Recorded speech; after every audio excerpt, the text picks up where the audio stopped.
You know, when you say the word generosity or you think of the word service, it runs different thoughts in everybody's mind. But when I look at my life personally, there's a lot of things that have shaped my life. But I think the ability to truly feel like I could be generous because I was so incredibly blessed, or the opportunity to serve others. The amazing thing that happens whenever I do that is that I always get much more than I could ever give. And so as I've kind of walked through the life of business to a life today where I get the privilege to serve almost 1,000 homeless people and every night, men, women, and children, God has used that picture of generosity in my life to truly change me. And I think that as you really look at how we're blessed, and the honest truth is we're all blessed, no matter what we have.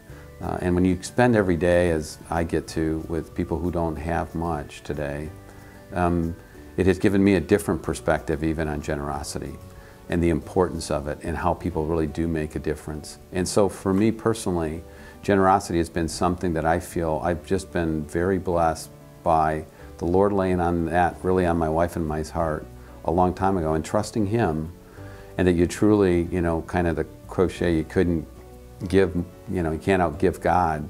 He doesn't say you can't outgive God in regards to the financial piece. But I will tell you, when I look back on my life and I think of lives that have been impacted, mainly mine, by being generous, my encouragement to everyone is to be generous.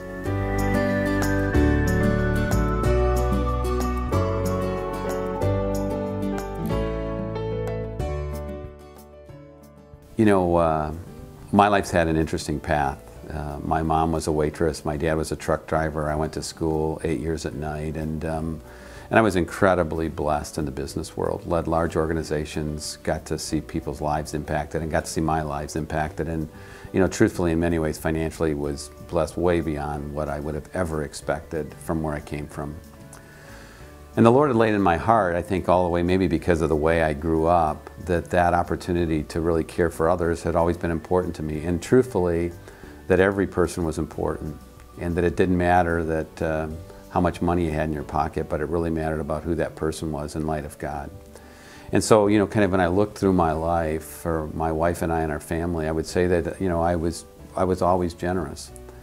But you know, when I came to work at the Atlanta Mission a little over 4 years ago, I think God really, and one of the things I believe He said to me was, Jim, I really want you to be fully dependent upon me. And those are really easy words to say and really hard words to live. But when you serve and do what we do every day, you get a different perspective. And you know, I think when I look at what generosity means to me today, you know, I get a different perspective in a bunch of different ways. One, I get to watch donors. I get to watch a woman who is 90 years old have an annuity end and call me, even though she's been giving 30 years, and feel that she's disappointed because she can't give anymore because all she has is a Social Security check. And I'm sitting and listening to her thinking, oh my gosh. Or we get envelopes every week from people who put $3, $4, $5 in it because that's some extra cash they had at the end of the week, and the Atlanta Mission saved someone's life and their family. They're not giving out of their excess, they're giving out of whatever they have to really have a cause. Being here has made me realize that things that seem important to me and have seemed important to me over my life really are not that important. And I have a crazy example. I loved playing golf, and I love still playing golf, and I would buy hats. And one day, I think my first year here, I looked in my closet and realized I had 40 hats that cost about $25 each. And I really thought about I wasn't a very good steward, and I was really generous towards me, but I really wasn't very good. And God really convicted me in regards to, Jim, what's generosity really mean? And then as I'm with the people we serve every day, and I watch people come in with literally everything they own in a bag, it has really challenged me on how many bags do I need?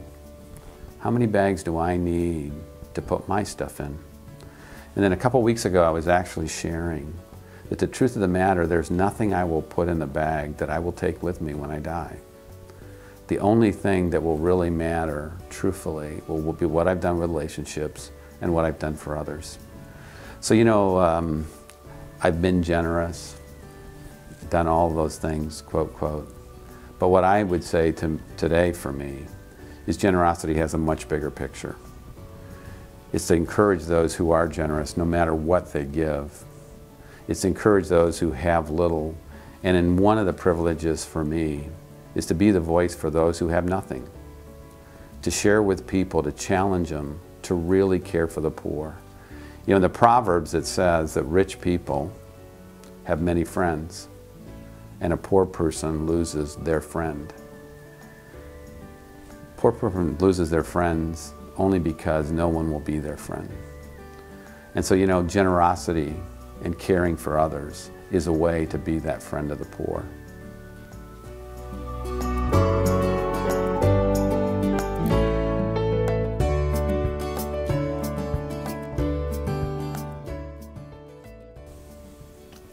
You know, I talk a lot, and everybody does, kind of about what are you doing with your time, talents, and treasures to be generous. And all three are important. The interesting thing is that as I look at my life, how do I deal with each of those? And the real question for me is, quite honestly, how well am I listening to God, to what He wants me to do? Because there's points in my life, the most important thing I have is my time. And it might be 1 hour during a day when I think I have something more important to do, and an individual is put in front of me that the most important thing I have is to spend that 1 hour with them. Now that's the most valuable resource I have at that time when I'm doing time. Now the other times I have my treasures. And you know what? Lots of times I might want to hang on to those treasures. Or the Lord might all of a sudden put in my path an opportunity to make a difference in somebody's life with a treasure. And what am I going to do with that? You know, it was interesting, a few years ago, as a real life example, I had the privilege, my wife and I did, of helping a school in Africa. And what was so hard for me to really deal with was that we could build a school in Africa for so much less than we could build a school here. And it just was an incredible conviction to say, I would think nothing of not giving to that school here. But the impact I could have on hundreds of kids in Africa was huge. And so it was a unique opportunity. What am I going to do with those treasures? What am I really going to do? And so, you know, the whole question of time, talent, and treasures. Now, talents. You know, God gives us talents. They're His, truly. How do we use them? You know, I've had the privilege to kind of have a career in business and now have an opportunity to do it here with where I'm at. But you know, one of the things that drives me crazy is that people will say, you know, Jim, someday when I get to like where you were, I will get the chance to go do, you know, honestly, my chance to give back. Let me just challenge you. One, we're never promised tomorrow. If we live our life waiting for when we can share our time, talents, or treasures, I wonder how many opportunities God could have used us along the way. It doesn't matter what role we're in, it doesn't matter what we do, we can have an impact on other people's lives. And I'll tell you, having those impacts usually will impact yours. And if I look back on my life, those people who poured into me had a huge impact on my life. And honestly, probably none of them had the time. None of them had the resources. But they made a choice that I was worth it to them. I hope that I am as good as they were to me.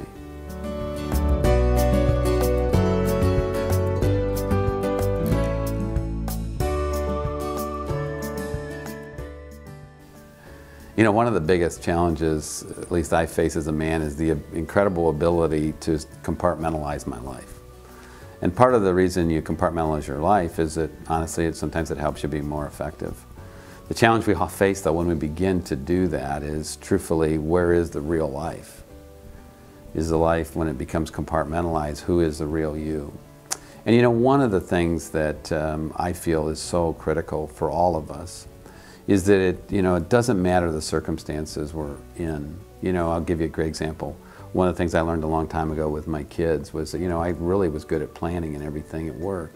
But I didn't apply that at home until I really realized, you know what, living with intentionality would have a huge impact on my kids. And why didn't I leverage those skills that I was really good at work to really help me be even a better dad and a husband at home, by living with significantly more intentionality and leveraging all aspects of that, instead of leaving one there. And you know, most people would say, well, gosh, you know, how would you take your work thing to come deal with you at home? It made a big difference for my wife and I as we really marched through that with our kids. The other thing is, lots of times is, you know, as I've spent my life in business, lots of people kind of want to draw a line and think about life in business different from life at home. And the truth of the matter is, we spend an enormous amount of our lives in business. Our relationships, the people we were with, all those kind of things. You know, I think we all know when somebody around us is hurting, when something's happened in their life, when something's taken place that wasn't expected, or when they even have something to celebrate. You know, my encouragement to all of us is that instead of living those compartmental lives, is that truly we live one life, and that people matter. What we do, we need to do with excellence, and we need to leverage all the gifts and talents that God's given us to do that across all we do. But when we start to compartmentalize, or quote, even almost specialize, what gifts do we leave behind that could have an impact for wherever we're at that point? You know, I've learned a lot about trying to leverage those gifts that God's given me, and using them, and across all of those has been one of them. And so I'd encourage you that, you know, it's easy to kind of walk in one room and behave one way versus walk in a room and just behave in the way of who you are. And I just ask that you would just think about that and consider, who's the real you? And does it show up in every room you're in? Or are there really compartments that different yous show up?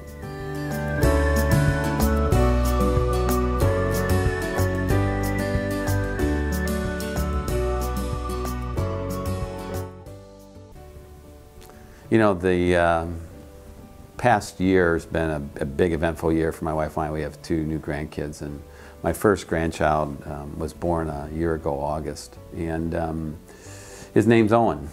And when my daughter and my son-in-law came to tell us we were having the baby was born, and I got to go in the room, you know, I was really ambushed by God in a way that I didn't expect. And as I walked into that room and she handed little Owen to me, it was really like God said to me, what are you going to leave him, Jim? I was really not ready for that question, to be honest with you. I was ready for just celebrating and having fun. But that question really hit me. So what are you going to leave behind? Because the truth of the matter is, I'm only going to be there for a small portion of probably his full life. And I don't even know how long I'll be here. And so it's made me ask myself, what do I want him to remember his papa for? What will he think of me? I know it won't be things I have. It will be people, impact, and what I hope he'll learn is that all people matter to God. That when you really do love and care for other people, you leave a legacy that no one can ever take away. When you're generous, that you get more blessings than anybody you would ever give to. And that when you love others and care for them as God really loves us, you leave something behind that no one could ever put in a bag. And so my prayer, to be honest, for myself, is that for my grandkids and all of those I've touched, there'd be something that I'd left behind that would be there a lot longer than me. And so I would just encourage all of you, as Owen and as God did to me when he was born, really challenging me to, Jim, what are you going to really leave behind? You're not going to be here for it all. And so I thank you for the opportunity to share with you about generosity and all those things. And remember, what will you leave as a legacy for yourself? Thanks.